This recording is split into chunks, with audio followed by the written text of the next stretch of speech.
여러분 안녕하십니까? 내려도 너무 많이 그리고 짧은 시간에 기습적으로 내린 폭설이 도심을 점령했습니다.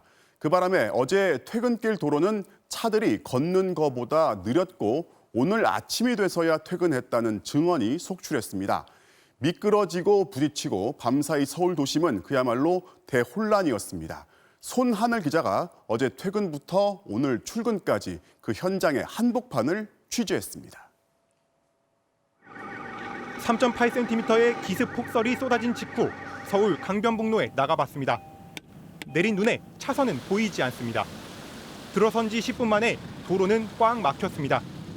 마포에서 강동까지 153분, 2시간 30분이 넘게 걸린다는 안내. 사태가 심상치 않았습니다. 다시 눈이 내리기 시작했습니다. 이곳 강변북로는 차량 속도보다 제가 걸어가는 속도가 더 빠릅니다. 제설차가 서둘러 나왔지만 역시 거북이 걸음입니다. 신촌 지나서 조금 내려오는데 거기서부터 이렇게 막. 제설은 좀 잘 되고 있나요? 아니 그런 건 못 봤어요. 차들이 막 막혀가지고 줄 서 있으니까. 네. 한강대교도 완전히 주차장으로 변했습니다. 다리 너머의 낮은 고갯길이 힘에 부친 차량들. 그 여파로 차량 수백 대가 다리 위에서 1시간째 오도 가도 못했습니다. 지금 요 밑에도 언덕이 약간 있는데 트럭들하고 승용차 못 올라오는 차들도 많아요. 눈보라에 앞을 보기도 어렵지만 차 타기를 포기하고 걸어서 다리를 건넌 시민들. 내비 쳐보니까 50분 넘게 걸리더라고요. 그래서 차를 그냥 회사에다가 놓고 집까지 한강대교 건너서 걸어가고 있습니다. 그 시각 MBC에는 서울 강남에서 도로에 갇혔다는 제보 수십 건이 접수됐습니다. 제가 지금 강남 쪽으로 넘어가려고 하는데 한남대교를 300m 앞둔 이곳에서 40분째 그냥 이렇게 서 있습니다. 제가 건너갈 다리는 눈보라에 가려서 제대로 보이지도 않습니다. 앞으로 걸어가 보니 승용차 한 대가 미끄러지면서 다리 진입로를 막아버렸습니다. 덩달아 멈춰선 버스에서 승객들이 내려 차를 밀어보지만 바퀴는 헛돌기만 합니다. 강미들이 어디 내려줄 수도 없고 그냥 꼼짝 못하라고. 급기야 기름까지 떨어져 차를 밀고 가는 사람도 있었습니다. 엎친데 덮친 게 1시간 넘게 걸린 것 같은데? 그래서 상황이 좀 몰랐죠. 발이 묶였다는 제보가 집중된 서울 강남에 들어왔습니다. 정체는 풀렸지만 온통 눈밭입니다. 하나, 둘, 셋! 밀어! 강추 위에 몇 시간을 갇혔던 차들은 줄줄이 고장났습니다. 레카차 오기만 기다리고 있습니다. 4시간 뒤에 이제 그거 도착한다 했는데 너무 지금 이 레카차가 출동이 너무 많대요 지금. 44분 후에 도착한다는 버스를 기약 없이 기다리는 시민들. 이번엔 서울 사당역 인근이 난리라는 제보가 들어왔습니다. 가보니 고개를 넘지 못하는 차량이 끝없이 이어집니다. 새벽 2시도 지나고 이제는 3시를 향해 가고 있지만 서울 시내 도로는 보시다시피 꽉 막힌 상태입니다. 같은 시각 경기도 분당에선 차량들이 8시간 동안 눈 속에 고립됐습니다. 추위도 그렇고 차에 물도 없고 하니까 밥을 못 먹고 화장실도 못 가고 날씨는 춥고 기름도 간당간당 했는데 진짜 지옥 같았어요. 분당에서 저녁 7시에 퇴근한 운전자 오 씨는 11시간 만인 오늘 아침 6시가 돼서야 인천 집에 도착했습니다. 다시 출근길이 시작됐습니다. 힘겨운 밤을 보낸 서울 사당역 일대. 상황은 더 어려워졌습니다. 여기가 문제가 아니라 저 위에가 문제예요. 저 위에 오르막길인데. 화물차는 취재진이 힘을 보태고 나서야 탈출에 성공했습니다. 지각 사태에 뛰는 사람 반, 그냥 포기한 사람 반입니다. 원래 8시 40분에 도착인데 거의 1시간 이상 늦었고요. 한정거장 오는데 30분 걸렸어요.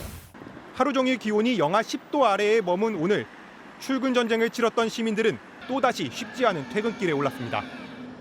MBC 뉴스 손하늘입니다.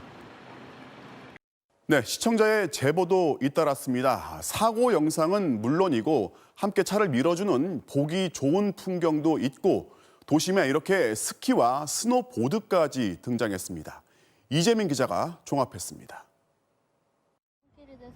인천 미추홀구의 한 교차로에 차량 수십 대가 꼼짝없이 갇혔습니다. 그 순간 승합차 한 대가 옆으로 미끄러지며 엉켜있던 차들과 부딪힙니다. 폭설이 뒤덮은 도로는 맹추위에 금세 꽁꽁 얼어버렸습니다. 내리막길에서 방향을 잃은 SUV 한 대가 그대로 난간을 들이받습니다.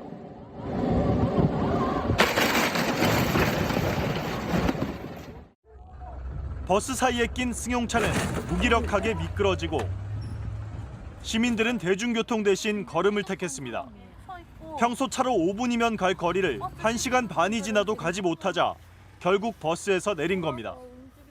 이러다가는 오늘 집에 못 들어갈 것 같아서 저를 따라서 한 대여섯 분이 같이 내려가지고 터널을 계속 걸었어요. 여기저기서 차가 고립되자 시민들은 힘을 모으기 시작했습니다. 눈발이 눈앞을 가려도 누군지 모를 운전자를 위해 힘껏 버스를 밀어봅니다. 발목까지 푹푹 빠지는 눈밭이지만 장정 5이 달려들어 차 2대를 밀어내기도 했습니다. 빙판에 미끄러지면서도 어린이들이 타는 노란색 승합차만은 결국 오르막길로 보냅니다. 주민들이 이렇게 내려다보고 한두 명씩 가서 같이 합심해서 이렇게 밀어주더라고요. 자발적으로 몇 명이 나와서 이렇게. 난장판이 된 도심이 누군가에겐 살원이었습니다. 차분히 자세를 낮추는 남성, 스노보드를 타고 1시간 가까이 시원하게 가로지릅니다. 스키장도 코로나 때문에 안 열고 그러니까 얼마나 타고 싶으셨으면은 저렇게라도 타실까 조금. 차 수백 대가 교차로에 엉켜 발이 묶인 서울 강남구 도산대로에선 스키 장비로 크로스 컨트리를 하듯 도심을 활보하는 장면도 보였습니다. MBC 뉴스 이재민입니다. 사실상 사람 대신 눈길이 차를 운전하면서 크고 작은 사고도 속절없이 속출했습니다. 또 차를 포기하고 지하철을 탔는데 일부 노선은 고장이 났습니다. 그리고 이 와중에도 음주운전은 멈추질 않았습니다. 이어서 임상재 기자입니다. 서울시가 대중교통 운행을 늘렸지만 몰려든 시민으로 지하철 여가는 북새통이 됐습니다. 역사마다 긴 줄이 늘어섰습니다. 이천데 얼마나 힘들겠어. 지금 얼마나 기다렸어. 나 시간을 안 봤네.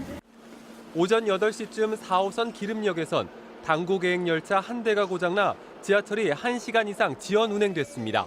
출발을 했는데 명동역에서 그때부터 이렇게 앞에 차가 고장으로 인해서 한 45분, 50분 계속 지체하고 있었어요. 출근 시간이 많이 늦어졌어요. 서울교통공사 측은 비상제동장치의 문제로 파악하고 있습니다. 비슷한 시간 1호선 외대암역에서도 폭설 여파로 열차가 고장났습니다. 천장에 있는 전기를 공급받는 장치에 눈이 들어가 일시적인 장애가 있었던 걸로. 고장난 열차를 끌어내느라 40분 뒤에야 운행이 정상화됐습니다. 김포도시철도 풍무역에서는 정원보다 많은 이용객이 한꺼번에 탑승하면서 출입문이 닫히지 않아 잠시 운행이 지연되기도 했습니다. 신호 대기 중인 회색 SUV 차량을 뒤편에서 달려오던 흰색 승용차가 그대로 들이받습니다. 앞차는 뒷부분이 들리며 CCTV 화면 밖으로 밀려납니다. 시민들이 문을 열어주자 빠져나온 30대 남성 운전자. 당시 혈중 알코올 농도가 0.08%로 면허 취소 수치를 넘겼습니다. 경기도 부천에서 벌어진 만취운전 치상 사건입니다. 부천에는 밤사이 폭설이 내리면서 도로에는 4cm가 넘는 눈이 쌓였습니다. 새벽 3시 눈은 그쳤지만 얼어붙은 도로에서 그것도 술에 취한 채 운전대를 잡았다가 결국 사고를 피하지 못했습니다. 그때 당시에 거기는 크락션 막 울리고 그렇게 오면서 그러다가 사고가 났다고. 경찰은 피해 운전자는 크게 다치지는 않았다면서 가해 운전자는 일단 귀가 조치했고 향후 사건 경위를 조사하겠다고 밝혔습니다. MBC 뉴스 임상재입니다. 눈도 눈이지만 강풍도 만만치 않았습니다. 이 강풍에 천막이 날아가서 전신주에 걸렸는데 이걸 제거하려던 40대 부부가 감전으로 숨졌습니다. 윤상문 기자가 취재했습니다. 서울 서초구의 한 다세대 주택. 창문에서 시뻘건 불길이 뿜어져 나옵니다. 바로 옆 전신주에는 전선에 엉킨 흰색 천막이 강한 바람에 이리저리 나부낍니다. 창문 쪽으로 보니까 이 전봇대 여기가 터지면서 이렇게 불꽃이 팡 하고 일어났거든요. 강풍이 불었던 새벽 2시쯤 다세대 주택 옥상에 있던 간이 수영장 덮개로 쓰인 천막이 강한 바람에 날아가 전신주에 걸린 게 문제였습니다. 불이 난 건물 옥상에서 40대 부부가 숨진 채 발견됐습니다. 이 부부는 옥상에 올라가 자신들이 관리했던 천막을 직접 전신주에서 치우려다 감전된 것으로 추정됩니다. 그러니까 옥상에서 텐트 제거하는 과정에서 감전돼가지고 사망이 된 것으로 추정입니다. 감전 사고에 이어 문제의 천막을 통해 불까지 붙은 것으로 보입니다. 소방당국은 천막이 바람에 날리며 주택에 닿았고 그 순간 고압 전류가 흘러들어가 불이 시작됐을 가능성이 있다고 보고 있습니다. 화재는 다세대 주택 2층과 5층에서 각각 발생했습니다. 숨진 부부의 집에는 4살 된 자녀가 혼자 있었는데 다행히 소방대원에 구조됐습니다. 화재 직후 다른 주민 10명도 긴급 대피해 추가 인명피해는 없었습니다. 다만 전선이 끊어지면서 일대 300여 세대의 전기 공급이 3시간 넘게 끊겼습니다. 자다가 깼는데 6시쯤에 전기는 들어와 있더라고요. 그래서 그때 이제 보일러 켜고 그랬어요. 네. 경기도 분당에서는 전기 설비에 물이 차 2,000세대 규모의 오피스텔 단지가 15시간 동안 정전되고 서울 동대문 청과시장도 한파로 인해 전신주가 고장나면서 40분 동안 전기가 끊겼습니다. 전국적으로 수도 계량기와 수도 280여 곳도 동파되는 등 기습 폭설과 한파 피해가 속출했습니다. MBC 뉴스 윤상문입니다.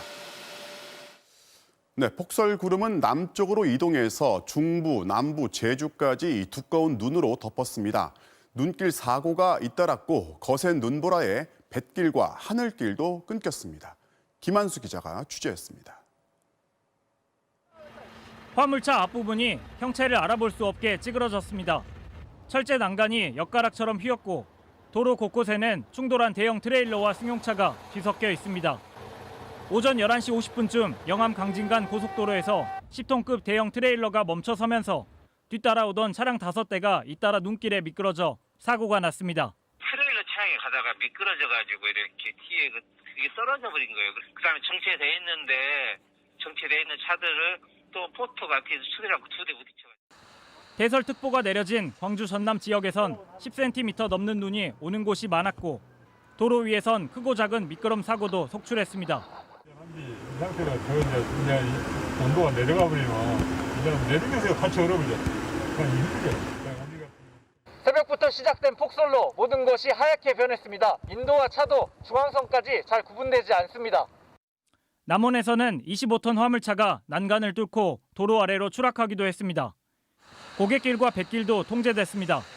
구례 성삼제와 진도 두목제 등 전남 지역 산간도로 3곳에 통행이 막혔고 서해 남부 전해상에 풍랑경보가 내려져 여객선 운항도 전면 중단됐습니다.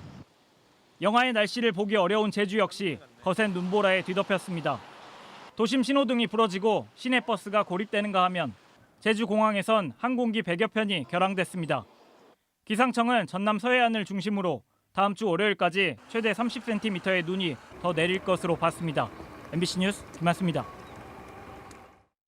자, 이런 눈길에 택배 트럭이나 배달 오토바이는 어땠을까요? 배송이 지연되는 건 당연했고 일부 업체는 아예 배달 서비스를 중단했습니다. 그만큼 자영업자들도 더 힘든 하루였고 소비자들은 주문을 자제하자는 목소리를 냈습니다. 김세진 기자가 취재했습니다. 서울 관악구의 한 배달 음식 전문점. 배달앱 3곳에 등록해놨지만 오늘 점심 주문은 한 건도 받지 못했습니다. 배달 기사들의 안전을 위해 배달앱 본사들이 서비스를 중단했기 때문입니다. 오후 들어 일부 지역의 배달이 잠시 풀리기도 했지만 대부분은 온종일 주문이 불가능했습니다. 제가 9시부터 12시까지 하는데 아예 없는 거지 지금 배달은. 오늘 계속 이대로 전화를 못한다면 뭐 200만 원 정도 나가는 거죠. 간간히 전화 주문이 와도 배달 기사가 없다 보니 음식점 사장들은 직접 차를 끌고 배달에 나섭니다. 갈비탕 한 그릇 배달해도 차 한 대가 움직이니 남는 게 없지만 그래도 갈 수밖에 없습니다. 막 한 군데 청량이 갔다 오는데 1시간 반씩 걸려요. 길이 미끄러워서 그냥 그 차들이 다니지 못하니까요. 지금 점심도 못 먹고 일하신다고? 그렇죠. 배달 기사들도 오늘 하루를 공쳤습니다. 날린 수입을 생각하면 속이 쓰리지만 안전을 생각하면 배달 앱들의 조치를 탓할 수는 없습니다. 네. 골목길 할 때 갑자기 나오면은 이제 얼음이 있을 수도 있고 또 오토바이가 몸에 좀 취약되잖아요. 하다 보면은 바로 넘어지면은 그냥 깨지는 거죠. 인터넷에는 폭설로 외출이 힘든데 배달까지 한데 불편하다는 글도 있었지만 대부분은 배달 기사들의 안전을 위해 당분간 주문을 자제하자는 내용이었습니다. 제설이 잘 안 된 지역의 음식점주들은 가뜩이나 코로나로 먹고 살기 힘든데 이젠 눈 때문에 며칠 장사를 망치게 됐다며 한숨입니다. 내일도 영화잖아요. 길이 녹으면 되는데 안 녹고 절해버리면 코로나 때문에 거의 다 배달에 의존을 되게 많이 하는데 이거는 진짜 그냥 주는 거잖아.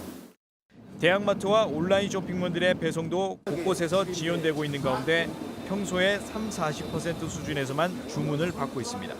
MBC 뉴스 김세진입니다.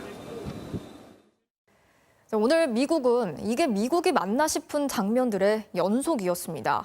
바이든의 당선이 최종 확정되는 날 트럼프 지지자들이 수도 워싱턴의 의회를 습격하는 초유의 사태가 벌어졌습니다. 미국은 물론 전 세계로 생중계된 의사당의 모습은 한마디로 아비규환이었습니다. 시위대를 폭도로 돌변하게 자극한 건 이제 임기를 2주 남긴 미국 대통령 도널드 트럼프였습니다. 워싱턴 박성호 특파원이 취재했습니다.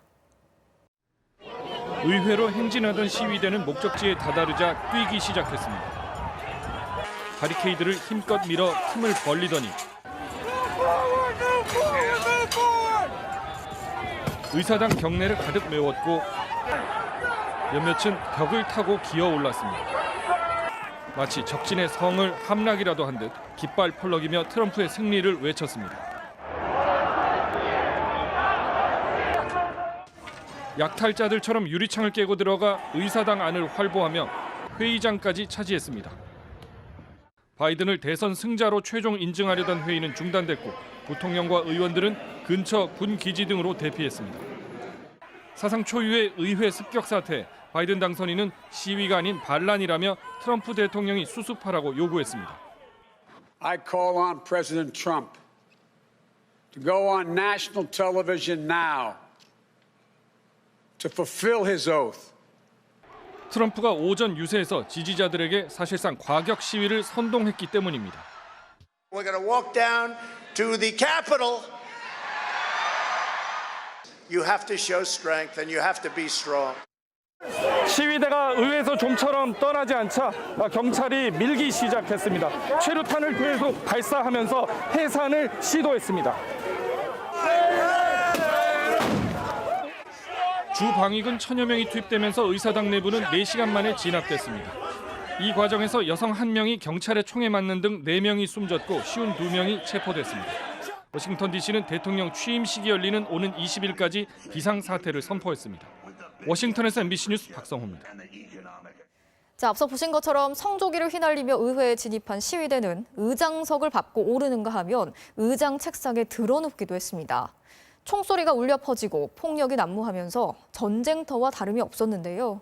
이를 중계하던 미국 언론들은 역사에 기록될 미국 의회의 유린 사태라면서 충격을 감추지 못했습니다. 당시 상황을 서혜연 기자가 정리했습니다.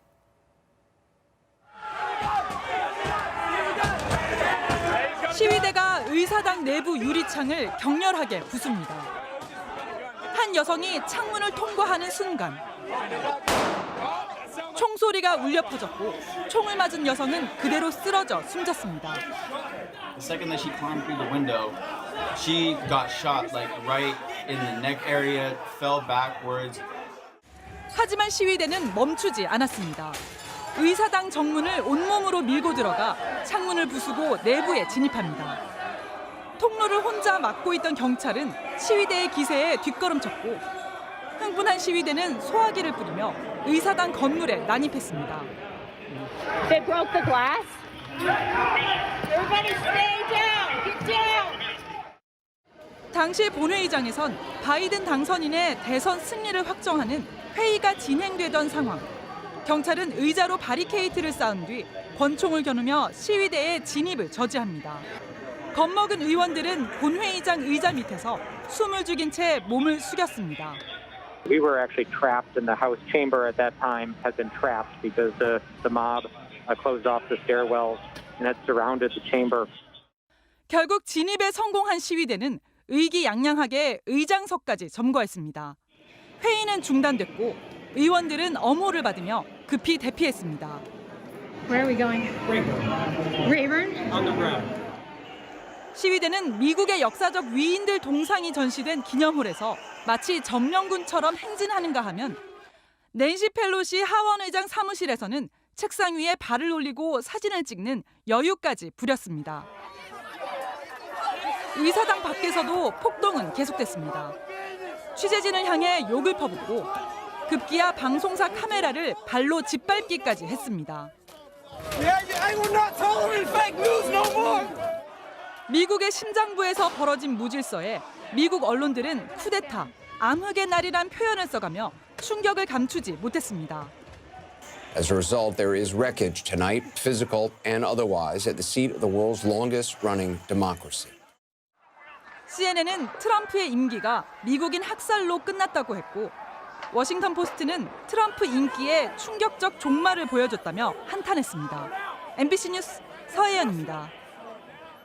자, 이렇게 미국 의회가 점령당한 건 미영 전쟁 때 영국군에 의해 의회가 불탄 이후 200년 만에 처음 있는 일이었습니다.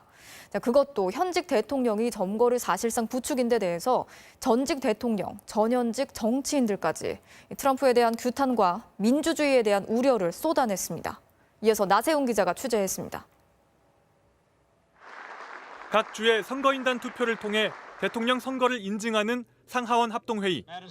새 대통령을 추인하는 오랜 전통은 이번에도 이어질 듯했습니다. 그러나 평화로운 정권 이양은 의사당이 시위대에 점령당하면서 위기를 맞았습니다. 여야를 떠나 폭력에 대한 비판의 목소리가 나왔습니다. Let me be very clear. Mobs don't rule America. Laws rule America. 당초 선거 결과에 대해 이의를 제기하려던 공화당 의원들도 입장을 바꿨습니다. There is no excuse for the events that took place in these chambers today, and I pray that America never suffers such a dark day again. 부시 전 대통령은 무모한 행동에 소름이 끼친다. 이런 대선 불복은 민주주의가 허약한 나라에서나 일어난다고 했습니다. 전 공화당 대통령 후보였던 밋 롬니 상원 의원은 반란이라며 트럼프 대통령을 직접 비판했습니다. What happened here today was an insurrection incited by the President of the United States. 오바마 전 대통령은 불명예와 수치의 순간이라는 입장을 냈고 90이 넘은 카터 전 대통령도 국가적 비극이라고 개탄했습니다. 폭력을 선동한 트럼프 대통령을 당장 끌어내려야 한다는 목소리도 나왔습니다. The removal of the president, even at this late hour, is necessary to protect American democracy. 6시간 만에 회의장으로 복귀한 펜스 부통령은 폭력에 굴하지 않는다는 말로 투표 재개를 선언했습니다. To those who wreaked havoc in our capital today, you did not win. Violence never wins. Freedom wins. 하지만 의회 안에 내전과 분열을 상기시키는 남부연합 깃발까지 등장한 이번 사태는 민주주의의 위기를 맞고 있는 미국의 현실을 드러냈다는 평가입니다. MBC 뉴스 나세웅입니다. 자, 그럼 워싱턴 현지 연결해서 이번 사태 앞으로 어떻게 될지 알아보겠습니다. 자, 박성호 특파원, 현지 상황 하루 종일 그야말로 난리였을 것 같은데 지금은 어떤 상황입니까? 네, 의회 앞인데요. 조금 전에 통행 금지가 새벽 6시를 기해서 끝나면서 경찰차들이 싹 다 빠졌습니다. 지난 밤 사이는 별일은 없었습니다. 의회에서는요, 시위대 난입으로 중단됐던 대선 결과 인증 작업을 계속했는데 새벽 4시쯤 바이든의 당선을 확정했습니다. 자, 그러면 지난 하루 그 난리 속에서 트럼프 대통령은 대체 어디서 뭘 하고 있었습니까? 네, 트럼프는 어제 집회 연설 이후 내내 백악관에 있습니다. CNN에 따르면요, 주로 텔레비전으로 의사당 내 상황을 지켜본 걸로 전해지는데요. 의원들이 피신한 이후에도 1시간 반이나 침묵하다가 영상 메시지를 내놓긴 했는데 한번 보시죠. So go home. We love you. You're very special. You've seen what happens. You see the way others are treated that are 평화 시위를 당부하긴 했지만 시위대를 이해한다는 내용이지 폭력에 선을 긋는 메시지는 아닙니다. 이마저도 내기 싫은 걸 참모들의 설득으로 냈다고 전해집니다. 무엇보다도 트럼프는 지금 펜스 부통령한테 화가 많이 나 있습니다. 자기 말 안 듣고 대선 인증 절차를 진행했다는 건데 그래서 배신이라는 거죠.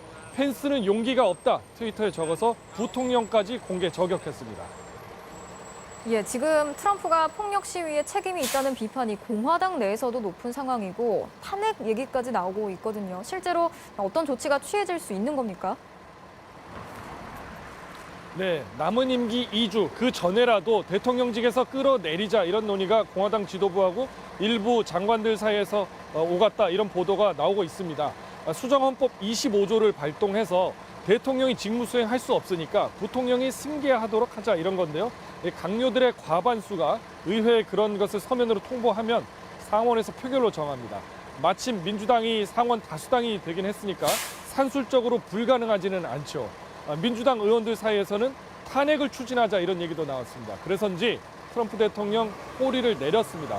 조금 전에 성명이 공개됐는데 거기 보면은 선거 결과를 전적으로 동의하진 않지만 오는 20일 질서정연하게 정권 이양이 있을 거다 이렇게 약속했습니다. 그렇군요. 끝으로 오늘 시위대 어떤 사람들이고 또 미국의 의회가 왜 이렇게 맥없이 뚫린 건지 궁금합니다. 네, 시위대 중에는요 극우 무장단체 같은 과격 세력도 분명히 있지만 현장에서 보면 트럼프를 지지하는 일반 시민들도 꽤 있습니다. 이들한테 물어보니까 의회 난입 사태도 이해한다 이런 반응이었는데 한번 보시죠. And so patriots at the last moment stopped the process. I don't know if it will be enough. 오늘 참가자 중에는 이렇게 방탄조끼를 착용하고 온 사람들도 눈에 띄었습니다. 그만큼 총기 사고 우려까지 다 감안하고 온 겁니다. 네, 그리고 의회가 쉽게 뚫린 데에는 경찰력 대비가 미흡했다 이런 평가가 나옵니다. 시위대 전체는 300만 명이 넘었고 의사당은 경찰 2,300여 명이 지켰는데 갑자기 밀려든 인파를 막아내는 기에는 역부족이었다는 겁니다. 예, 미국뿐 아니라 국제사회에 큰 충격을 안긴 이번 사태 앞으로의 상황도 계속 지켜보도록 하겠습니다. 지금까지 워싱턴에서 박성호 특파원이었습니다. 잘 들었습니다. 자, 이어서 코로나19 소식 전해드리겠습니다. 정부가 내일부터 실내 체육시설에 대해서 9명 이하의 아동이나 학생들에 대한 교습을 허용하기로 했습니다. 오는 17일부터는 헬스장과 노래 연습장 등의 운영도 허용하는 방향으로 가닥을 잡고 있습니다. 김아영 기자가 자세한 내용 정리했습니다. 태권도장과는 달리 운영을 하지 못했던 해동검도와 줄넘기, 축구교실들이 내일부터 문을 열 수 있게 됐습니다. 9명 이하 아동이나 학생을 대상으로 교습을 하는 모든 실내 체육시설들에 대해 영업이 허용된 겁니다.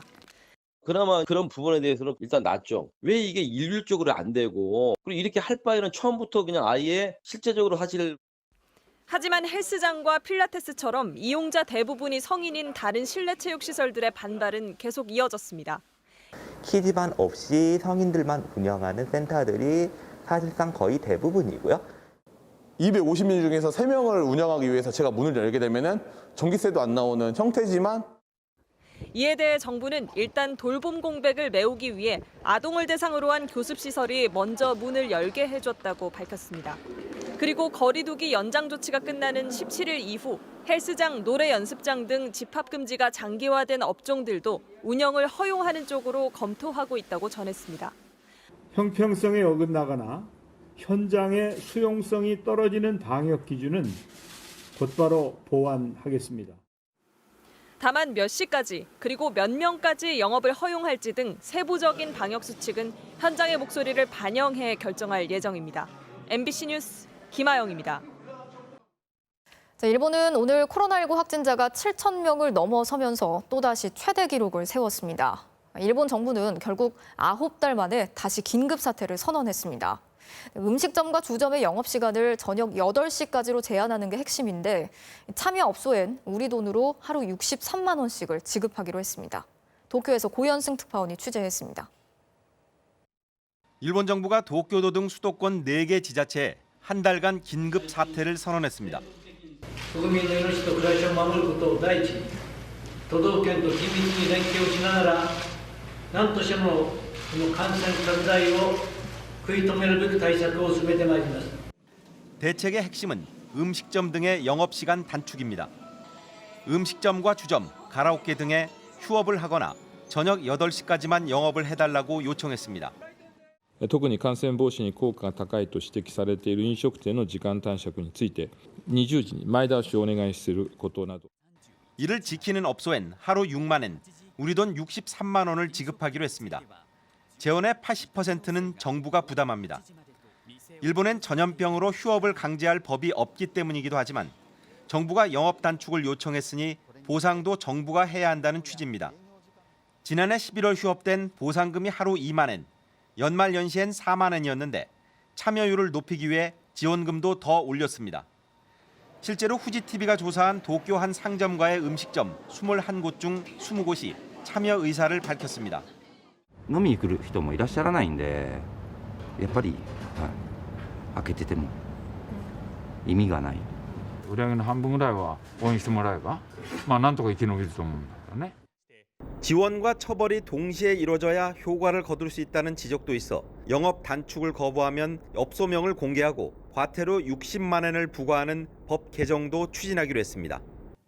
일본이 다시 긴급 사태를 선언한 건 병상의 약 90%가 가득 차는 등 사실상의 의료 붕괴가 직접적인 원인입니다. 하지만 확진자가 연일 폭증하고 있어 한 달 안에 기대만큼 나아지기는 쉽지 않을 거란 전망이 많습니다. 도쿄에서 MBC 뉴스 고현승입니다. 영국발 코로나19 변이 바이러스에 감염된 사례가 국내에서 3명이 더 확인됐습니다. 영국에서 입국한 확진자와 접촉한 가족들인데 해외에 체류한 경험 없이 국내에서 변이 바이러스에 감염된 첫 사례가 나온 겁니다. 신정현 기자입니다. 영국에 다녀오지도 않고 국내에서만 생활한 3명이 처음으로 영국발 변이 바이러스에 감염됐습니다. 지난 2일 국내 9번째로 변이 바이러스 감염이 확인됐던 A씨의 가족들입니다. 지난달 19일 영국에서 입국한 A씨는 경기도에서 자가격리를 하던 중 이튿날 확진됐습니다. 입국 직후 A씨가 부모님과 동생 부부 4명과 밀접 접촉해 이들도 추가 격리하고 검사해보니 4명 모두 양성 판정을 받았습니다. 이 중 3명의 검체에서 영국발 변이가 확인됐고 나머지 1명은 변이 검사가 진행 중입니다. 다 동거 가족은 아니고 그 입국 후에 이동 과정에서 같은 가족들이 아마 같은 차량으로 이동을 하면서 관련된 전파가 일어났을 가능성. 방역 당국은 변이 바이러스가 확인된 가족 3명이 격리 조치되기 전 지역사회에서 활동했는지 여부를 조사하고 있다고 밝혔습니다. 국내 변이 바이러스 검출 사례가 15명으로 늘어나자 방역 당국은 오는 12일부터 영국이나 남아공에서 입국하는 사람은 일단 모두 임시 생활시설로 옮기기로 했습니다. PCR, 그러니까 유전자 증폭 검사 음성 확인서를 내더라도 시설에서 실시하는 진단 검사에서 다시 음성이 확인돼야 입국을 허용할 방침입니다. 영국발 항공편의 입국 중단 조치도 오는 21일까지 2주간 연장됐습니다. 오늘 코로나19 신규 확진자는 870명으로 새해 들어 이틀을 제외하고 줄곧 세 자릿수를 기록하며 확산세는 억제되는 모습입니다. 방역당국은 신규 사망자 규모도 매일 2자릿수를 기록하고 있고 감염 경로를 알 수 없는 확진자 비율도 여전히 높다면서 경각심을 늦출 수 없는 상황이라고 강조했습니다. MBC 뉴스 신정현입니다. 대면 예배 금지에 반발하는 일부 교회들이 지자체의 고발 조치에도 불구하고 꾸준히 대면 예배를 강행하고 있습니다. 오늘 부산의 한 교회에서는 전국의 보수 개신교계 목사와 신도들이 모여서 정부의 방역 지침에 반대하는 집회를 열기도 했습니다. 현지호 기자가 취재했습니다. 부산 강서구에 있는 세계로 교회. 수요일 저녁 예배가 열린 어제 신도 170여 명이 교회에 왔고 지난 3일 열린 새해 첫 예배엔 1,000명 넘게 모였습니다. 20명 이상 교회에 모일 수 없다는 방역 수칙을 위반한 건데 벌써 6번이나 부산시에 적발돼 고발당했습니다. 그런데도 이 교회는 거리두기 3단계 전까지는 계속 대면 예배를 열겠다고 선언했는데 이를 지지하는 보수 개신교계 목사와 신도들이 오늘 전국에서 모였습니다. 자유 없는 세상에 사는 것은 코로나가 있는 세상보다도 천만 배는 더 위험하다고 생각하는 것입니다. 이 국가의 이런 법들이 잘못됐다고 하는 것을 집회는 일반적인 교회 대면 예배와 비슷한 방식으로 진행됐는데요. 교회 마당은 전국에서 모여든 교인들로 가득 찼습니다. 오늘 집회에 모인 사람은 100여 명. 50명 미만으로 제한돼 있는 야외 집회 방역 수칙을 또 어긴 겁니다. 다 방역 철저하게 거리도 유지하고 떼어서 앉고 마스크 다 끼고 그런 거는 정말 교회들이 너무너무 잘하거든요. 전국에서 모인 지지자들을 대접하느라 교회 안은 더 엉망입니다. 좁은 실내에 여러 명이 모여 앉아 얘기를 나누면서 차를 마십니다. 마스크를 안 쓴 사람까지 눈에 띕니다. 뭐 하는데요? 이거는 여기 커피 대접한다고. 집회 현장에는 관할 부산 강서구청 공무원들이 나왔지만 별다른 조치는 없었습니다.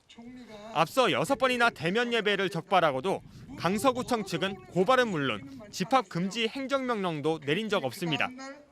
오히려 구청장은 신도수 3,500명이 넘는 관할 지역 내 최대 교회의 방역 위반 행위를 변호하기까지 했습니다. 국회하고 교회하고 뭐 틀립니까?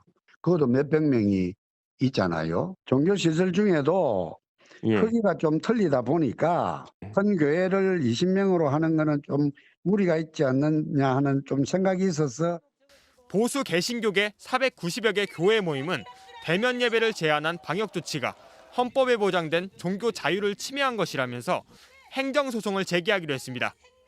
MBC 뉴스 현지호입니다. 국민의힘 김병욱 의원을 두고 성폭행 의혹이 제기되자 김 의원은 결백을 밝히고 돌아오겠다면서 탈당했습니다. 국민의힘은 긴급회의를 소집하려다 김 의원이 탈당하자 이제 우리 당이 아니라면서 회의를 취소했습니다.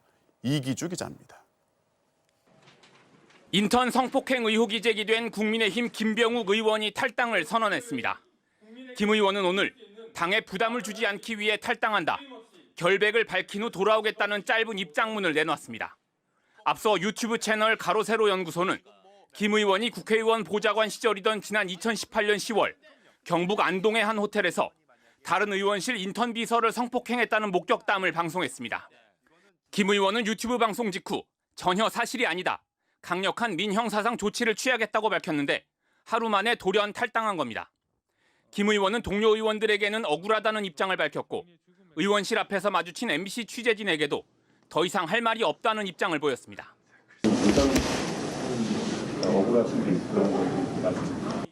하지만 김 의원은 당 지도부에는 잘 기억이 나지 않는다는 식으로 답변했던 것으로 전해졌습니다. 국민의힘 지도부는 곧바로 비상대책위원회를 긴급 소집했습니다. 윤리위원회나 당무감사위원회를 열 계획이었는데 김 의원의 탈당 소식을 접한 뒤에 더 이상 당원이 아니라며 회의를 취소했습니다. 김종인 위원장은 이번 사안을 어떻게 보느냐는 질문에 민감한 반응을 보였습니다.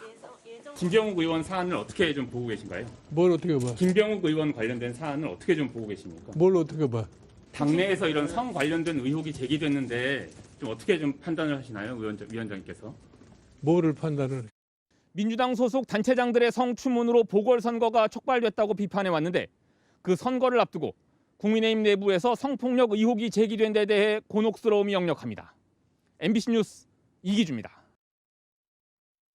한 절도범이 금은방에 몰래 들어가서 딱 1분 만에 귀금속 수천만 원어치를 훔쳐서 도망갔습니다. 차량 번호판을 가리고 CCTV를 피하는 수법이 노련했습니다. 집요한 추적 끝에 범인을 잡고 봤더니 21년 경력의 현직 경찰관이었습니다. 송정근 기자입니다. 지난달 18일 광주의 한 금은방. 모자와 복면으로 얼굴을 가린 한 남성이 자물쇠를 부수고 들어오더니 둔기로 유리창을 깨고 순식간에 귀금속을 쓸어 담습니다. 금반지를 비롯해 훔친 귀금속만 2,500만 원대. 달아나는 데까지 걸린 시간은 고작 1분. 노련한 수법이었습니다. 경찰에서는 따로 이렇게 해주신 이야기가 있으세요? 뭐 용의자가 누구인 것 같다. 모르는 게 와서 조사해놨으니까 결론이 나오겠죠. 광역 수사대까지 나서 수사한 끝에 20여일 만에 붙잡은 범인은 뜻밖에도 47살의 현직 경찰관 임모경이었습니다. 광주 서부경찰서의 한 파출소에서 근무하는 21년 경력의 베테랑이었던 만큼 수법은 치밀했습니다. 임경희는 자신의 관할 지역이 아닌 곳에서 범행 대상을 지목했습니다. 또 범행 당일엔 미리 휴가를 내고 대담하게 자신의 차량을 이용했습니다. 또 경찰 수사망을 피하기 위해 차량 번호판을 가리고 CCTV 감시망이 느슨한 곳을 골라 도주하는 치밀함을 보였습니다. 임경희는 과거 CCTV 관제센터에서 근무했던 경력도 있는데 이때 익힌 경험을 악용한 셈입니다. 이동거리가 멀고 복잡할수록 추적이 어렵다는 걸 알고 일부러 인근 장성과 영암 등지로 우회했습니다. 범행 다음 날 임경희는 근무하던 파출소에 태연히 출근했습니다. 그때는 휴가였더라고요. 그 시간 날은. 그 도둑질은 절도한 날은 휴가였고. 그 뒤로 이제 보니까 거기는 일근이 아니잖아요. 이 파출소니까. 근무는 한 것 같긴 해요. 하지만 민가의 CCTV까지 일일이 뒤진 동료들의 수사망을 벗어나진 못했습니다. 경찰은 지병을 이유로 병가를 내고 대학병원에 입원 중이던 임경희를 붙잡았고 특수 절도 혐의를 적용해 구속영장을 신청하기로 했습니다. 임경희는 수억 원대의 빚에 시달린 끝에 단독으로 범행을 저지른 것으로 알려졌습니다. MBC 뉴스 송정근입니다. 자, 우리만큼 중국도 기록적인 강추위가 덮쳤습니다. 북동부 지역은 무려 영하 52도를 기록했다고 하는데요. 수도 베이징도 반세기 만에 가장 추운 날씨였습니다. 김희용 특파원이 보도합니다. 중국 북동부 내몽고 자치구 후룬베열시. 거리에 세워져 있는 수은주는 영하 50도 근처에 머물러 있습니다. 공기에 있는 물기가 얼어붙어서 도시는 안개에 덮인 듯 뿌였습니다. 얼음 안개에 시야가 막혀서 가시거리는 30m 정도에 불과합니다. 가파른 절벽 틈에서 쏟아지며 장관을 이뤘을 폭포물은 마치 순간 멈춤 지시를 받은 것처럼 흐르던 모습 그대로의 시간에서 멈춰버렸습니다. 헤이룽장성은 영하 52.3도까지 내려갔습니다. 강추위는 수도 베이징까지 몰려왔습니다. 오늘 낮 베이징 시내 허우하이 호수. 겨울마다 썰매객들로 붐볐던 호수는 코로나 방역을 위해서 출입이 통제됐습니다. 호수는 꽁꽁 홀로 얼어붙은 채 차가운 공기만 밀어내고 있습니다. 오늘 오전 베이징시는 기온이 영하 19.5도까지 떨어졌습니다. 베이징은 어제부터 기온이 급강하했는데 베이징 기상당국은 어제는 금색이 들어 기온이 가장 낮게 떨어졌고 오늘은 다시 1966년 이래로 기온이 최저치로 내려갔다고 발표했습니다. 베이징 특유의 겨울철 칼바람과 섞이며 체감 온도는 영하 31도까지 떨어졌습니다. 穿呢，外面是羽绒服啊，里面是羊毛衫呀、皮夹克啊什么的，挡风的都有。今天穿的最多的。这么冷啊？没经历过啊？没有，从来没有经历过，这么多年，反正第一次感觉这么冷。 한파는 인근 바다로도 퍼져서 동북쪽 보하이만 인근 해역엔 1만 제곱킬로미터의 얼음이 만들어졌습니다. 我是干啥活是头下有冰的，我是拉海蛎子，这要不是海都没结冰，这样子就跑了。 산둥성에 얼어붙은 도로에선 중심을 잡지 못한 차가 결국 중앙 분리대를 들이받았습니다. 추위는 남쪽으로도 내려가 상하이, 항저우 같은 도시도 예년보다 10도 가까이 기온이 떨어졌습니다. 중국 기상당국은 이번 한파가 다음 주 중반까지 이어질 것으로 전망했습니다. 베이징에서 MBC 뉴스 김희웅입니다. 부모한테서 부동산 구입 자금을 증여받고 세금은 내지 않으려는 꼼수와 편법이 갈수록 교묘해지고 있습니다. 소득이 별로 없는데도 수십억 원짜리 아파트를 산 집주인을 추적해 봤더니 아버지가 준 돈을 온라인에서 물건 팔아 번 돈으로 둔갑시킨 것으로 드러났습니다. 이유경 기자가 보도합니다. 해외 유학을 마치고 돌아와 10억 원대 아파트를 산 A씨. 세무당국이 자금 출처를 묻자 유학 중 온라인으로 잡다한 물건을 팔아본 돈이라고 해명했습니다. 하지만 거짓말이었습니다. 거래 내역을 들여다보니 물건을 샀다는 입금자들은 모두 A씨 아버지의 지인들. 아버지가 돈을 지인들에게 보내면 이들이 구매자인 것처럼 A씨에게 돈을 송금한 겁니다. A씨는 또 자신이 모 지인에게 빌린 돈도 아파트 사는데 들어갔다고 했지만 이 돈 역시 아버지가 지인에게 보낸 거였습니다. 부부간 증여세를 안 내려고 직원 월급 계좌를 이용한 사례도 적발됐습니다. 최근 서울 강남에 20억 원대 아파트 등 주택 여러 채를 사들인 학원 원장 B씨. 학원 수입이 변변찮았던 B씨가 수십억 원대 자금을 마련한 비결은 남편이었습니다.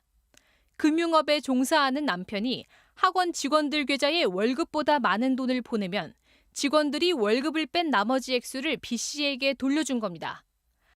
친인척과 허위로 차입계약을 한 혐의가 있거나 취득자금 출처를 소명하지 않는 등 탈세 혐의가 있는 거래를 발견하였습니다. 외국인도 적발됐습니다. 한 30대 중국인은 해외에 부모로부터 받은 돈으로 서울 강남 등의 아파트 10채를 샀는데 증여세를 안 내려고 이른바 환치기를 했다 덜미를 잡혔습니다.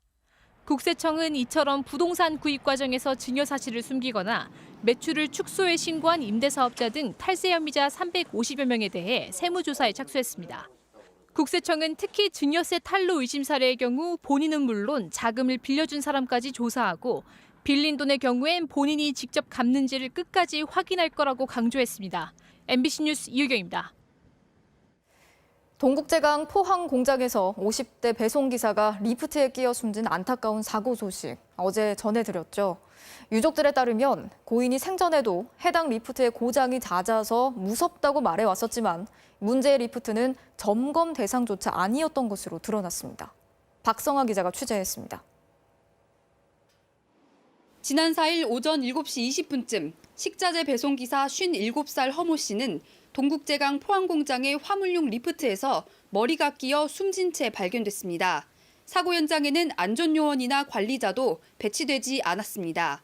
15년 넘게 새벽 내내 배송 일을 해오면서 힘든 내색조차 않았지만 유독 동국제강에 가는 건 무섭고 힘들어했다고 유족들은 말합니다. 동국제강 엘리베이터 얘기를 정말 많이 했거든요. 그게 계속 서니까 자기가 이제 뭐 고쳐달라고 요구를 해도 들어주는 사람도 없고 그런 식으로 답답하고 힘들다고 말하셨죠. 리프트가 고장나는 날에는 계단으로 무거운 식자재를 하나씩 옮기느라 여름에는 하루에 2kg의 체중이 빠진 적도 있다고 합니다. 갔다 오면 온 등에 제가 파스를 붙여주고 이래 등에 보면 이 등이 아파서 움직이지를 못하는 거예요. 그 이제 짐을 지고 이래 올라가니까. 작년 9월엔 허리를 다친 허 씨가 리프트가 고장난 걸 확인하고 도저히 계단으로 갈 수 없어 물건을 그냥 1층에 두고 갔다고 합니다. 하지만 식자재를 배달받는 위탁업체 측은 안전 문제를 물어보는 게 아니라 도리어 강하게 항의를 했다고 합니다. 그날도 고장이 나 있어서 이제 기사님이 도저히 이제 뭐 계단으로 옮길 수 있는 상황이 아니라서 기사님이랑 통화했었던 기억이 있거든요. 문제의 리프트는 적재하중이 일반 엘리베이터보다 크게 작은 300kg에 불과해 산업안전보건공단의 안전인증과 검사 대상에도 해당하지 않았던 것으로 나타났습니다. 동국제강 측은 경찰 조사가 진행 중이라 입장을 밝힐 수 없으며 이번 사건과 관련해 최선을 다하겠다고 답했습니다. 국립과학수사연구소가 오늘 현장 검증을 실시한 가운데 노동부는 사고가 난 리프트의 작업 중지 명령을 내리고 사고 경위를 조사 중입니다. MBC 뉴스 박성아입니다. 동아일보 김재호 사장의 딸이 자율형 사립고인 하나고등학교에 편입할 때 시험에서 성적이 높게 조작됐다는 의혹을 저희가 계속해서 추적해오고 있는데요. 검찰이 오늘 당시 편입 전형을 총괄했고 또 직접 채점도 했던 입학 홍보부장을 불러서 조사했습니다. 보도에 이재욱 기자입니다. 검찰이 오늘 자율형 사립고인 하나고등학교 이모교사를 불러 조사했습니다. 동아일보 김재호 사장 딸 김모 씨의 2014년 하나고 편입 당시 입시를 총괄했던 입학 홍보부장이었습니다. 필적 관련해가지고 다른 필적 나왔는데 어떻게 생각하시나요? 평가 기준 갑자기 바뀌는 건 어떻게 생각하시나요? 의혹의 핵심은 채점표에 적힌 점수의 글씨체입니다. 면접과 서류평가위원은 이 씨를 포함한 2명. 그런데 채점표에서는 4명의 글씨체가 나온 겁니다. 검찰은 면접위원 외에 누군가 개입해 점수를 매겼는지 이 씨에게 캐물었습니다. 이 씨는 일부 채점 항목의 경우 전형위원이 아닌 다른 사람 글씨라고 인정한 것으로 전해졌습니다. 김재호 사장의 딸은 2014년 하나고 편입학 일반 전형의 유일한 합격자였습니다. 그런데 채점 때는 12점이었던 김 씨의 면접 점수가 갑자기 채점 기준이 바뀌었다며 15점 만점으로 올라갔습니다. 이듬해 서울시 교육청이 당시 김승유 하나학원 이사장을 성적 조작 혐의로 검찰에 고발했지만 검찰은 김 씨의 점수가 원래 상위권이어서 면접 점수를 안 올렸어도 합격했을 거라며 무혐의 처분했습니다. 4년 뒤인 2019년 전교조가 채점표에 수상한 글씨체들을 발견해 다시 고발장을 접수하면서 재수사가 시작된 겁니다. 본격 수사에 나선 검찰은 당시 별다른 이유 없이 채점 기준이 바뀌었고 이 과정에 학교장 결재도 없었던 사실을 확인했습니다. 검찰은 조만간 다른 한 명의 전형위원도 불러 점수가 바뀐 경위와 누가 개입했는지 등을 추궁할 계획입니다. 새로운 증거를 확보한 검찰이 이번에는 4년 전과 다른 결과를 내놓을지 주목됩니다. MBC 뉴스 이재욱입니다. 경찰이 불법 비자금 조성과 부정청탁 의혹을 받고 있는 국내 가구업계 1위 한샘을 오늘 압수수색했습니다. MBC의 첫 보도 이후 약 2달여 만에 강제 수사가 시작됐습니다. 보도에 임명찬 기자입니다. 한샘 본사에 경찰 수사관들이 들이닥쳤습니다. 21층 대외협력실과 예산 담당 부서, 서버실 등에 대한 압수수색이었습니다. 경찰은 광고비 집행 서류와 언론인, 공직자 등을 대상으로 한 특별 할인 관련 문건, 노트북 등을 확보했습니다. 지난해 10월 말 MBC의 첫 보도가 있은 지 약 2달여 만입니다. 한샘이 받고 있는 의혹은 첫째, 비자금 조성입니다. 2018년부터 지난해 말까지 광고 대행사 4곳에 44억 원을 지급했는데 그 일부를 빼돌린 것 아니냐는 겁니다. 광고 대행사의 주소도 엉터리였고 처음 들어본 회사고 그냥 호텔 객실 숙박업을 하는 거지. 여기는 핸드폰 매장밖에 안 들어요. 광고 대행사와의 계약 서류에는 한샘 회장의 서명까지 있었습니다. 회장님 수임했던 거고 그래서 저는 그냥 간편하게 생각했던 거고 그래서 제가 진짜로 관여를 안 해요. 저는 어차피 뭐 사내 이사로 있고 뭐 하지만 또 다른 의혹은 부정청탁입니다. 불리한 기사를 막고 우호적인 관계를 맺기 위해 가구와 인테리어 비용을 적게는 수십만 원, 많게는 수천만 원어치 깎아준 정황이 드러났습니다. 혜택을 받은 명단에는 언론사 임원과 기자, 경찰을 비롯한 공직자 등 70여 명의 이름이 있었습니다. 경찰은 관련자들의 계좌 추적 등을 통해서도 혐의를 입증할 자료를 상당 부분 확보한 것으로 알려졌습니다. MBC 뉴스 임명찬입니다. 집행유예 기간에도 마약을 투약한 혐의로 수사를 받아온 황하나 씨. MBC가 황 씨의 마약 투약 관련 녹취를 공개한 지 나흘 만에 다시 구속됐습니다. 경찰은 황 씨의 지인이 국내 마약 조직의 공급책이라는 수사 결과를 공식 발표했고 황 씨의 마약 입수 경위에 대해서도 수사를 이어가고 있습니다. 고은상 기자가 취재했습니다. 집행유예로 석방된 지 17개월 만에 다시 모습을 나타낸 황하나 씨. 검정 패딩에 모자를 깊게 눌러쓰고 목도리와 마스크로 얼굴을 완전히 가린 채 입을 깊게 다물었습니다. 녹취에서는 굉장히 자연스럽게 마약 얘기 많이 하셨는데 마약 투약 혐의 인정하세요? 죽은 남자친구하고 지인 극단적 선택에 책임감 없으세요? 1시간여 만에 구속영장 심사가 끝난 뒤에 협박 의혹을 부인했습니다. 지인분들 협박하시면 인정하십니까? 인정 안 해요. 법원은 증거를 인멸하거나 도망갈 염려가 있다며 황 씨에 대한 구속영장을 발부했습니다. 경남경찰청은 국내 텔레그램 마약 유통 조직에 대한 수사 결과를 발표하면서 황 씨의 지인 남모 씨가 유통책 중 한 명이라는 내용을 공식 확인했습니다. 수사 대상으로 입건은 되어 있는데요. 현재 상태로 저희들이 확인해 본 바도 지금 병원에 입원해 있는 상태고. 남 씨가 활동한 조직은 필리핀을 근거지로 한 마야광 박광열 씨로부터 마약을 공급받은 것으로 조사됐습니다. 지난달 이 마약 공급 총책의 검거 현장입니다. 뭔데 마약이? 플로폰. 수납장과 가방에서도 각종 마약들이 쏟아져 나왔습니다. 경찰은 남 씨를 포함해 유통책 28명과 마약을 사거나 투약한 62명을 적발했는데 이들이 판 마약만 49억 원어치에 달합니다. 경찰은 남 씨가 의식이 없어 조사가 불가능해 황하나 씨의 마약 투약 경위 등을 다각도로 수사하고 있다고 밝혔습니다. MBC 뉴스 고은상입니다.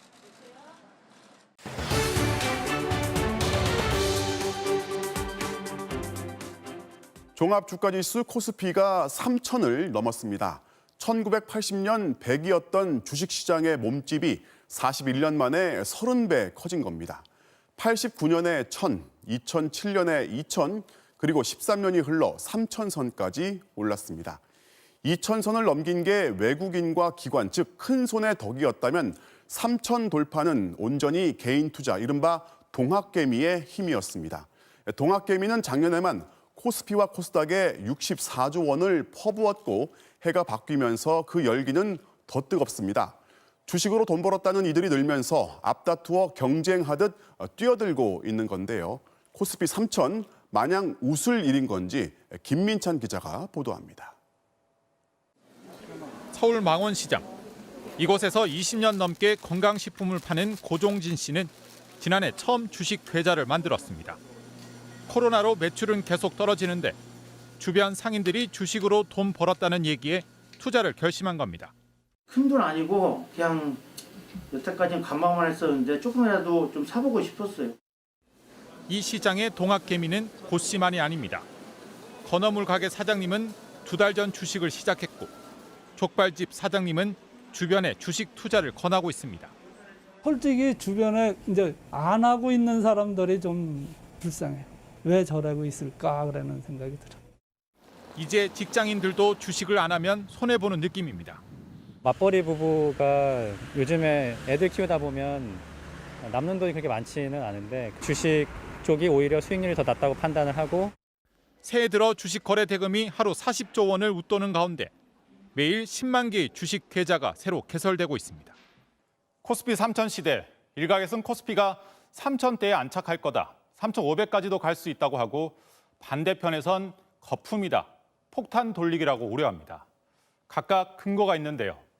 먼저 긍정적으로 보는 쪽에선 증시의 체질이 과거와는 달라졌다고 말합니다. 지난해 개미들이 많이 산 상위 50개 종목을 보면 삼성전자 같은 코스피 종목이 46개, 코스닥이 4개입니다. 2019년 코스닥이 18개였던 것과는 대조적이죠. 과거에 비해 투기 성향은 줄고 실적 중심의 안정적 투자가 늘었다는 겁니다. 게다가 시총 상위 종목들도 10년 전 조선이나 화학에서 지금은 반도체나 배터리, 바이오 등으로 바뀌었습니다. 미래 성장 가능성이 큰 종목들이라 주가도 계속 좋아질 수 있다는 얘기입니다. 배터리라든지 또는 바이오 시밀러 CMO 업체라든지 또 인터넷 플랫폼 업체, 게임, 한류 이런 식으로 굉장히 다변화된 그 성장 기업들이 코스피의 시가총액 상위 종목군으로 올라오고 있거든요. 과거에 비해서는 코리아 디스카운트가 좀 해소되는 방향일 거다. 증시를 둘러싼 환경도 매우 우호적입니다. 역대 최저금리 속에 사람들이 은행에 넣었던 돈을 빼서 그리고 이자 부담 없이 빚을 내서 주식을 사고 또 사고 있습니다. 주식을 사려고 증권사에 맡겨둔 돈만 어제 기준으로 70조 원. 어지간한 매도세는 거뜬히 받아낼 수 있는 규모입니다. 여기에 미국의 대규모 경기 부양, 그리고 코로나 백신으로 세계 경기 회복이 앞당겨질 거란 전망도 증시에 우호적입니다. 제로금리 환경에 적응하고자 하는 시장 참여자들의 왕성한 투자 활동에서 비롯된 측면 등이 크고 당분간 저금리 기조가 지속될 수 있다는 점 등을 감안한다면 주식시장에 대한 확장세는 당분간 지속될 것으로 예상됩니다. 반면 걱정하는 쪽에선 증시만 뜨겁다, 너무 과열됐다 이렇게 지적합니다. 코로나 충격으로 실물 경제는 엉망인데 주식시장만 호황이다 보니 금융과 실물 간 괴리가 위험할 정도로 벌어졌다는 겁니다. 각종 지표들도 이런 우려를 뒷받침합니다. 예를 들어 작년 말 GDP 대비 시가총액은 125%로 적정선인 100에서 110%를 한참 넘어 거품이 꼈다는 주장입니다. 실물 경제가 빨리 회복하지 못하면 결국 주가는 거품이 될 수밖에 없다는 소리입니다. 기업 수익이 역사적으로 고점이었을 때는 2017년이었어요. 그때 그 최고치가 2,600이었는데 지금 3,000을 넘었으니까 역시 기업 수익에 비해서도 주가가 좀 고평가됐다고 볼 수가 있는 것이죠. 더 큰 걱정은 바로 B2입니다. 증권사 돈을 빌려 주식을 산 신용융자 잔액은 현재 20조 원 규모, 역대 최고액입니다.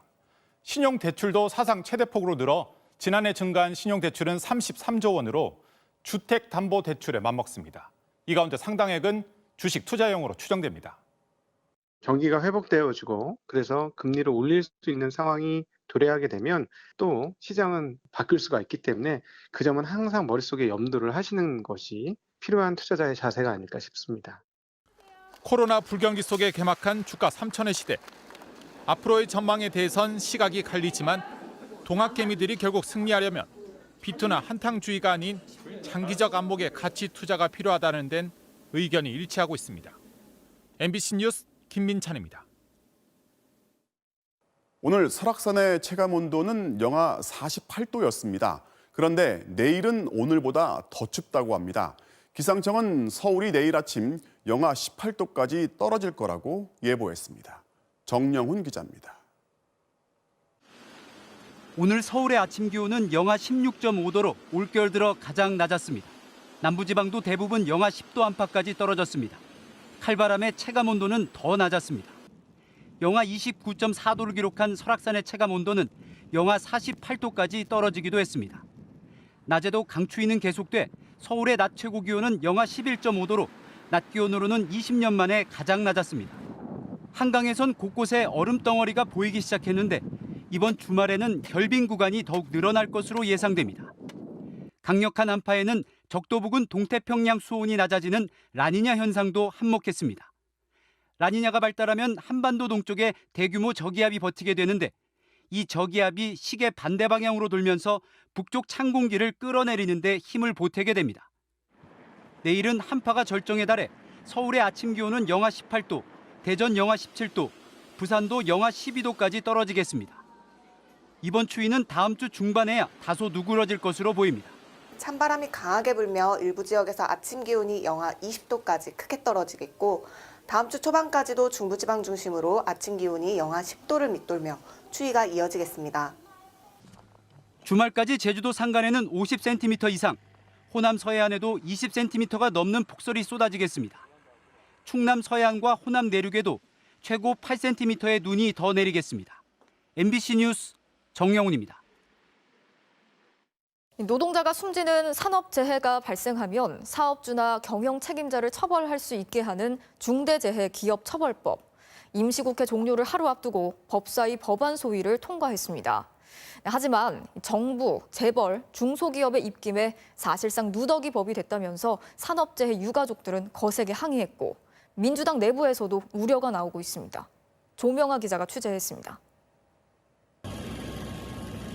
1명 이상이 숨지는 중대 산업재해가 발생하면 사업주나 경영 책임자는 1년 이상 징역 또는 10억 이하 벌금에 처해집니다. 법인이나 기관도 50억 원 이하의 벌금형을 받게 됩니다. 다중이용 시설 등에서 발생하는 중대 시민재해의 경우에도 경영 책임자와 법인이 같은 수위로 처벌을 받습니다. 산업법에서는 할 수 없었던 경영 책임자에 대한 처벌을 명문화한 것은 굉장히 의미 있는 일이라고 생각합니다. 하지만 발의안에 비해 핵심 조항이 상당수 삭제됐고 예외 조항도 많아졌습니다. 사업주의 안전의무 위반이 3회 이상 확인될 때 책임을 묻는 인과관계 추정 조항, 공무원 처벌 특례 규정은 삭제됐습니다.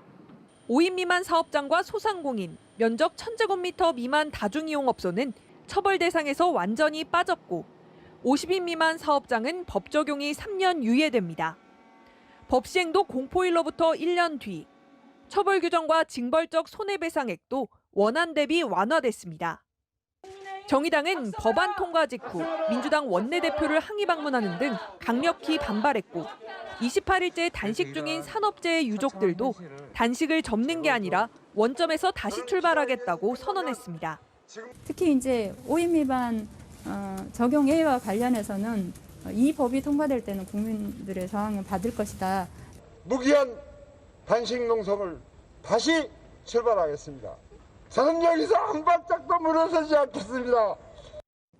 민주당 의원총회에서도 비슷한 우려가 나온 것으로 확인돼 내일 열릴 법사위와 본회의에서 일부 조항이 수정될 가능성은 남아 있습니다. MBC 뉴스 조명아입니다. 자, 앞서 보신 것처럼 국회는 50인 미만 사업장에 대해서는 중대재해기업처벌법의 적용을 3년 동안 유예하기로 했습니다. 여기에 5인 미만 사업장의 경우엔 아예 처벌 대상에서 제외하기로 하면서 노동계가 강하게 반발하고 있습니다. 제도적인 허점은 없는 건지 김성현 기자가 전해드리겠습니다. 지난해 5월 광주의 폐자재 재활용 공장. 27살 김재순 씨가 플라스틱 등을 잘게 쪼개는 파쇄기 위로 올라섭니다. 기계에 낀 이물질을 끄집어내려는 순간 온몸이 날카로운 파쇄기 칼날 속으로 빨려 들어갔고 김 씨는 그대로 사라졌습니다. 저렇게까지 사람이 죽을 수도 있구나라는 생각을 하니까 뭐 기가 막히면 뭐 눈물도 안 나고 말도 안 나온다고 끔찍하죠. 공장 전체 직원 수는 불과 10여 명. 사측은 돈을 아끼느라 2인 1조 작업이 필수인 극히 위험한 작업을 김 씨 한 명에게 떠맡겼습니다. 당연히 설치해야 할 안전덮개, 미끄럼 방지 장치도 없었습니다. 이 공장에선 지난 2014년에도 60대 노동자가 컨베이어 벨트에 옷을 끼어 숨졌는데 당시 사업주가 받은 처벌은 벌금 800만 원이 전부였습니다. 제대로 사업주를 처벌을 하고 안전설비를 제대로 갖추도록 강력하게 근로감독을 했더라면 재순이가 그렇게까지는 죽지는 않았을 거라는 얘기입니다. 지난해 1월부터 9월까지 전체 중대재해사고 430건 가운데 85%가 이처럼 노동 여건이 열악한 50인 미만 사업장에서 발생했습니다. 하지만 국회가 50인 미만 사업장에 중대재해법 적용을 유예하기로 하면서 3년간 김재순 씨와 똑같은 사망사고가 일어나도 사업주는 처벌받지 않게 된 겁니다. 또 5인 미만 사업장은 아예 처벌 대상에서도 제외하기로 했는데 중대재해사고 10건 중 3건은 5인 미만 사업장에서 발생하고 있습니다. 노동계는 기업 쪼개기로 가짜 50인 미만, 가짜 5인 미만 사업장까지 만들어 법망을 빠져나가는 꼼수가 성행할 거라며 법안을 원점에서 재논의해야 한다며 반발하고 있습니다. MBC 뉴스 김성환입니다. 코로나 환자가 급증하면서 병상 부족이 큰 문제가 되고 있죠. 국내 연구진이 최첨단 음압 설비를 갖춘 이동식 병동을 개발했습니다. 에어 텐트 방식으로 나흘이면 완성이 되지만 갖출 건 다 갖췄다고 합니다. 정진욱 기자가 전해드리겠습니다. 서울 노원구의 한 병원 공터에 설치된 하얗고 둥근 텐트. 이동식 음압병동입니다. 빈 공터 위 에어 텐트가 순식간에 부풀어 이글루 형태의 외부 구조물이 세워지고 음압병실과 대기실 등으로 쓰일 내부 구조물이 잇따라 부풀어 오릅니다. 여기에 출입문과 지지대를 블럭처럼 조립하는 데 걸린 시간은 반나절. 화장실 배관이나 전기공사까지 고려해도 나흘이면 음압병동이 완성됩니다. 한 동에 4명의 중증 환자를 수용할 수 있는데 병원 로비든 체육관이든 공간만 있으면 얼마든지 설치와 이동이 가능합니다. 구축하는데 실질적으로 하루밖에 안 걸렸고요. 배관이라든지 이런 부분들 연결하는데 2, 3일 정도면 실제 이런 병동 구축이 가능하다고 볼 수 있습니다. 음압병실뿐만 아니라 환자 전용 화장실, 방호복 탈의실에 의료진 대기실까지 있지만 제작 비용은 기존 음압병동의 5분의 1에 불과합니다. 금속으로 된 컨테이너 임시병동과 달리 이렇게 단열 기능을 하는 공기층이 들어가 있어 실내 난방에도 훨씬 유리하다고 할 수 있습니다. 특히 병실 밖에서도 환자를 진찰할 수 있도록 유리창에 보호장갑을 부착했고 약이나 식사를 전달할 배식구도 따로 마련해 의료진 감염 가능성을 크게 줄였습니다. 개인 보호 장구를 착용한 상태에서 왔다 갔다 하다 보면 체력적인 소모가 많이 큰데요. 의사들의 체력적인 부담을 경감시켜준다고 생각됩니다. 연구팀은 정부와 협의해 1분기 안에 이동식 음압병동의 상용화를 준비하는 한편 해외 수출도 추진할 계획입니다. MBC 뉴스 정준익입니다.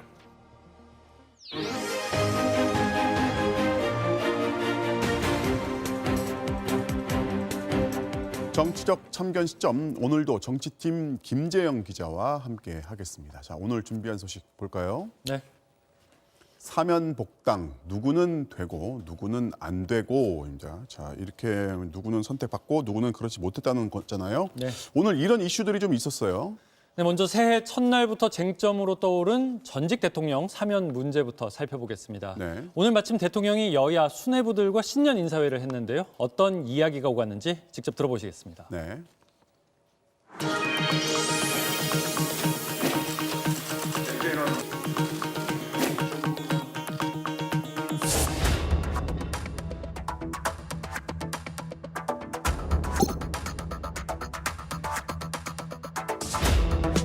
새해는 회복의 해입니다.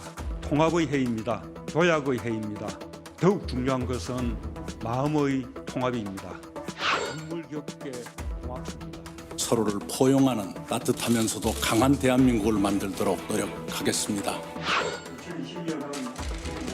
국민 통합이 이루어지기를 기대하면서 작금의 국가 현실을 냉정하게 판단하시고 해야 할 일과 하지 말아야 할 일을 구분해 이뤄주시기를 간절히 바랍니다.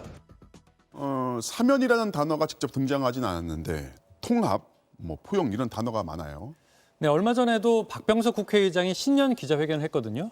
거기서 진영 논리를 걷어내고 이념 과잉을 털어내자 하면서 국민 통합을 얘기했는데 또 통합이 등장한 겁니다. 그래서 통합이 사면을 뜻하는 거 아니냐 이런 해석이 나오고 있는 건데 청와대도 이낙연 대표도 박병석 의장도 모두 아니라는 입장입니다. 그런데 오늘 이제 조선일보가 이름을 딱 박아서 보도를 했어요. 네, 박근혜는 사면, 이명박은 보류라며 두 전직 대통령의 선별 사면 소식을 전했는데 청와대가 검토한 적도 없다며 강하게 부인했습니다. 그런데 왜 이런 얘기가 자꾸 나오느냐 이렇게 살펴보니까 일단 복역 기간 때문인 걸로 보이는데요. 역대 대통령 복역 기간을 살펴보면 반란죄 등으로 무기징역 17년형을 받았던 전두환 노태우 씨가 700여일 수감 끝에 사면됐거든요. 오늘 기준으로 이 전 대통령은 400여일, 그리고 박 전 대통령은 1378일, 곧 다가올 설이면 1400일을 넘기게 됩니다. 뭐 이런 사정이 있고요. 또 한편으로는 곧 선거가 있잖아요. 현재 판세가 불리한 여당이 언제든지 사면 카드를 통해서 중도층은 포용하면서도 이른바 친이, 친박 진영은 분산시키려 할 수 있다.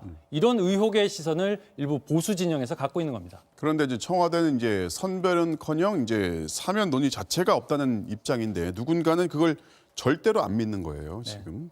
자, 누구는 되고 누구는 안 되고 또 있었죠?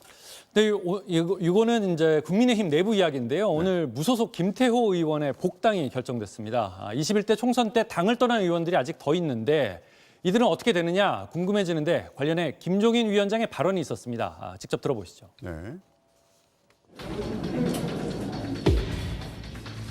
저는 오늘 당을 잠시 떠납니다. 선거가 끝나고 나서 한참 조용히 있다가 복당 신청을 한 지 몇 달이 되고 했기 때문에 그걸 받아들인 거예요. 정말 크롭고 당연히 복당을 하겠다고 하는 생각도 안 하고 뭐 신청도 안 하는 분이니까 그런 분까지 보세요. 우리가 스스로 얘기할 필요는 없는 거 아니에요? 뭐 상대적으로 조용히 근신해온 김 의원은 복당시키고 평소 김종인 위원장에게 쓴소리를 해온 홍 의원은 안 된다는 건데 본격 선거전을 앞두고 당 정비에 김 위원장이 속도를 내고 있다 이런 분석입니다. 자, 탈당을 하긴 했지만 이제 김병욱 의원 성폭행 의혹까지 국민의힘도 뭐 안팎으로 조용하지가 않습니다. 자, 오늘은 여기까지 듣겠습니다. 지금까지 김재영 기자였습니다. 프로축구 울산 현대 홍명보 감독이 첫 취임 소감에서 공격 축구를 선언했습니다. 손장훈 기자입니다. 4년 만에 현장으로 복귀해 울산에서 K리그 감독직을 처음 맡게 된 홍명보 감독. 취임 첫 마디는 과거와의 결별이었습니다. 추억은 가슴에 묻고 감독으로 다시 출발하는 입장에서는 제 스스로 과거에 얽매이지 않겠다라는 다짐을 했습니다. 또 각급 대표팀에서 보여줬던 수비 지향적인 전술과 달리 공격적인 축구를 선언했습니다. 팬들이 보이시기에는 정말로 화끈하고 재미있는 축구를 하고 싶습니다. 15년 묵은 울산의 K리그 우승한을 풀기 위해 최강 전북은 물론 고비마다 발목을 잡아온 친정팀 포항과도 치열한 자존심 싸움을 예고했습니다.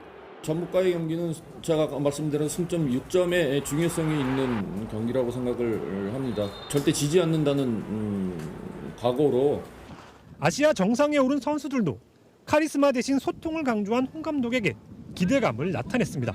하루라도 빨리 저는 홍명보 감독님한테 더 배우고 싶었고요. 그리고 굉장히 기대가 되고요. 실망시키지 않는 모습을 또 보여드릴 수 있도록 준비 잘하겠습니다.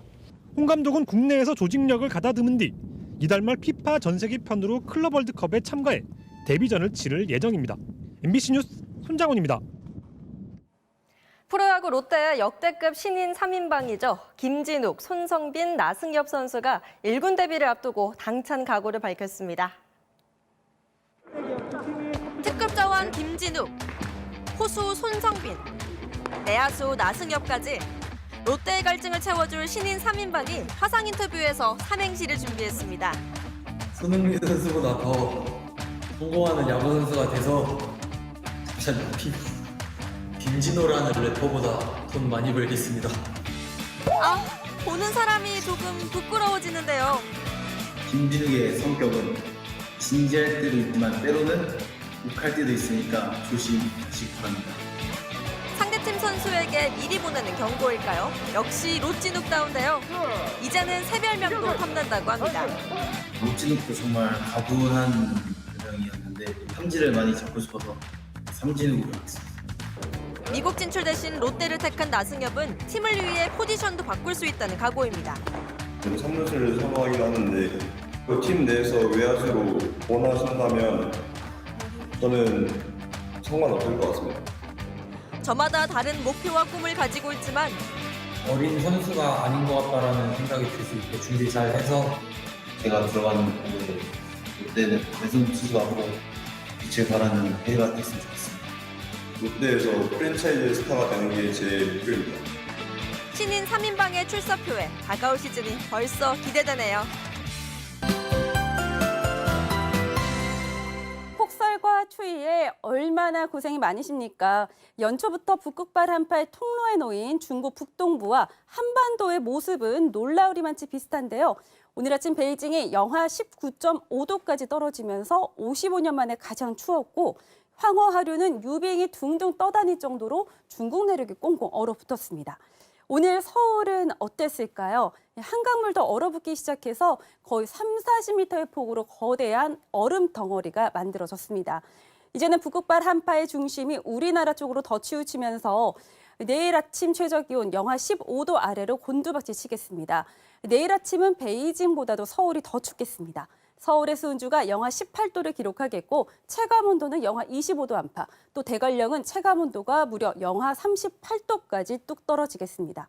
서해안 지방의 폭설은 일단 내일까지가 가장 강하겠는데요. 앞으로 제주 산지 최고 50cm, 호남 서해안에도 최고 20cm의 눈이 더 내리겠습니다. 수도권 등 동쪽 지방의 하늘은 내일도 대체로 맑겠습니다.